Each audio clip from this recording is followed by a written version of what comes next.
Today we're gonna find out which truck is the most efficient at towing as part of our 2019 Gold Hitch competition.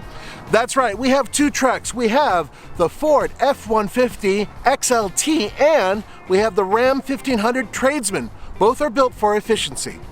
And our highway MPG loop is starting right now.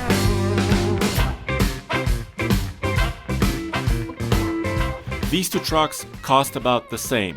The Ford is powered by a V8 engine, while the Ram has a V6. And we're gonna find out which one is more efficient at towing. At the end of this video, we'll tell you exactly how each truck performed at the fuel pump.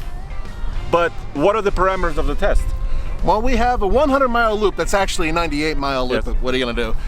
We are going to tow 7,000 pounds. Yes. And once we get back to the pump, we'll be able to look at the truck and see what it says for MPG versus what the pump says. And we're using our 70-mile-an-hour speed for all the trucks we test. Okay. So as always, we're towing 7,000 pounds. And this is a Cimarron Northstar trailer, which is a 2-horse. And we have it loaded with water and some center blocks. 7,000 pounds. We moved the weight around, so we have perfect 10% tongue weight, about 700 pounds on the tongue. The trailer is pretty stable, and we use this for our highway runs.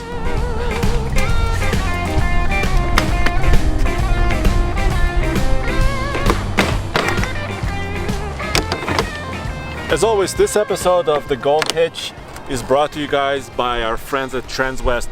Check them out using the link below, transwesttrucktrailerrv.com, for all of your trucking, RV, and trailering needs.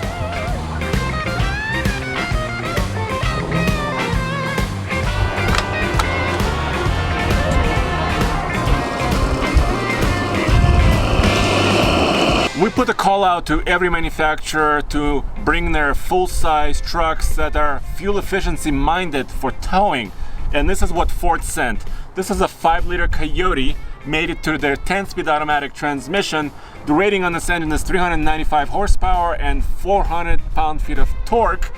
But the rear axle ratio is a 315, which is good for economy, but I wonder how it's gonna do on our 100-mile loop. All right, here we go in the V8 in the Coyote. Fantastic. All right, so let's reset the trip meter and let's see how it does. I was a bit surprised when Ford sent us this truck for the efficiency loop, but you know what? It may surprise us. Yeah, there's a couple weird things with this. First, there's the positives. It's lighter. Yes. It has the Coyote engine, so it's got really good power. Really good power. It's rear drive only, so there's no parasitic loss from any four-wheel drive equipment up front. Sure. Right? And it's relatively inexpensive. Right? Yeah, well, the funny part about these two trucks, the Ram and the Ford, they're almost have an identical price. Right. They're equipped quite a bit differently. Yeah, they really are. Two different ways of equipping a truck for around, you know, in the 45s, basically.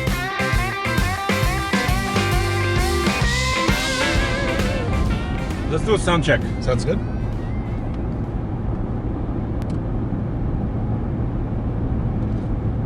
$64.2.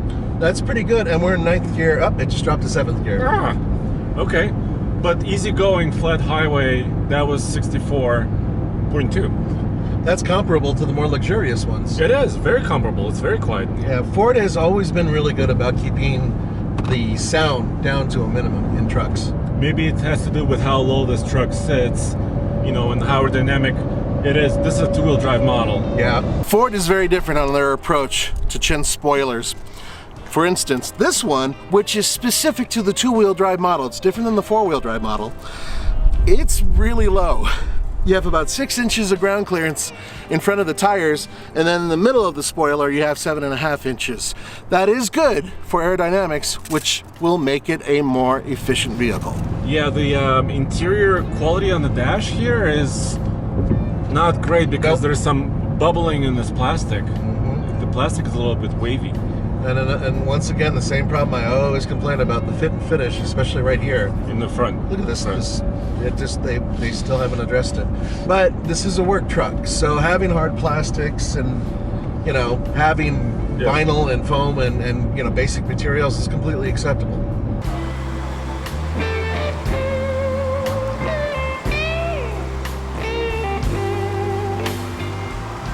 There we go, 9.5.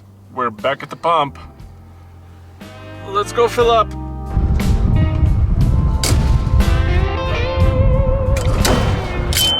There it is. That didn't take much. No, it did it last time too, though. 10.661. Let's do the calculation. Okay, total distance 98 miles. Divide by 10.661 gallons equals 9.2. And what did it say in the truck? 9.5 in the truck. Wow, so I was a little optimistic. A little bit off, but not by much, and 9.2 is not a bad result. No, that's a respectable result. Not bad.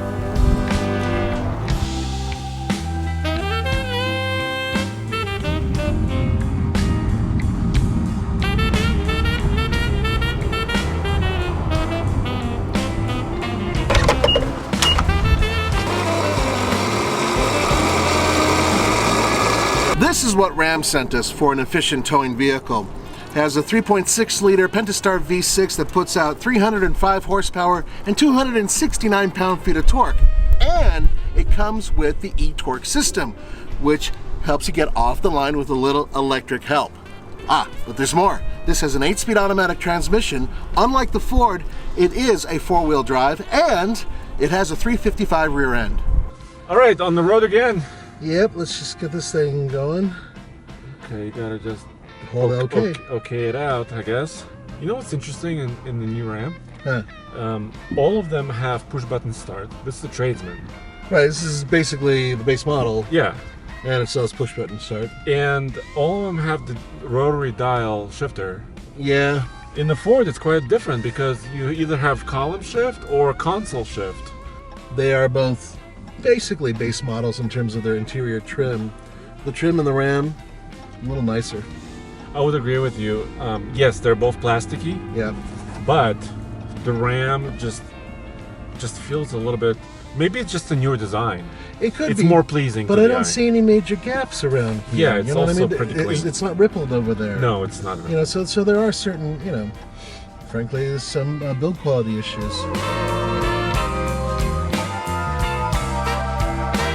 We've been running this MPG test for about 4 years, and you can go to tfltruck.com. In the menu, select the MPG data, and you can see all the other trucks, heavy-duty trucks as well, that we've put on this test, and see the results. You know, I like the Ram display, the center gauge display. Oh, it's really good. It gives you so much information in a small space. You've got speed, you got your fuel economy, you've got all the other gauges that you have there. And you have cruise control right there at the bottom. Are you ready for sound check? Yep, we're back to 6th gear. Okay, let's try it.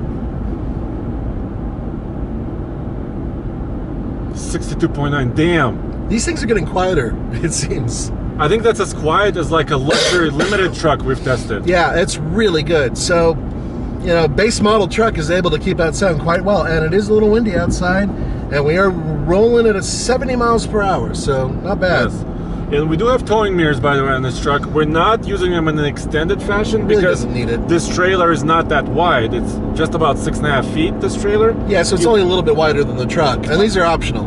These are optional towing mirrors, which is part of the package that includes actually the trailer brake controller that we have. And obviously the hitch and the wiring and all that stuff. All that jazz.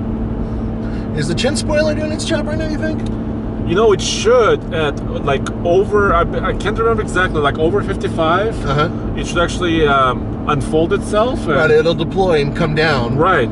And that'll serve as a larger spoiler surface in order to create better aerodynamics. So let's do the tail on tape with the Ram 1500 Tradesman. This is actually interesting because, well, first of all, the ground clearance is 9 inches. That's with the regular chin spoiler. And the other one is retractable. It actually comes down, it has a double chin just like me, and it allows for better aerodynamics, and thus better MPG.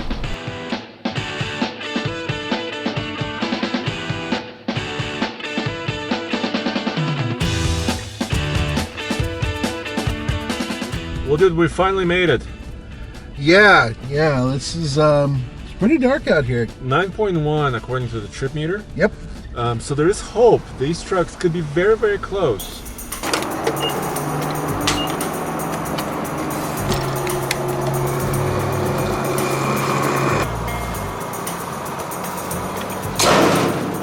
Ooh, 30 seconds?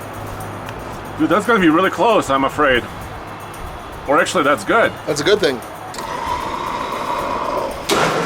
Oh, that was a lot more than the Ford. 10.848. All right, so let's do this one really quick. 98 divided by 10.848. 9. And the truck said 9.1, so that's pretty accurate. Very, very close. Yeah, that's really close. Just a little bit less than the V8. Dude, I'm really surprised. I really thought the V6 had a good chance of even beating the V8, but I think it's all about kind of rear axle ratios. Oh yeah. And a lot about how much torque it has to maintain the speed, really. And how heavy the truck is too. Yeah, absolutely. Yep. Well guys, I hope you enjoyed this awesome MPG run. Real world. Real world. Yes. All right, don't forget to go to tfltruck.com for news, views, real world reviews, and more MPG runs. Heck yeah, thank you.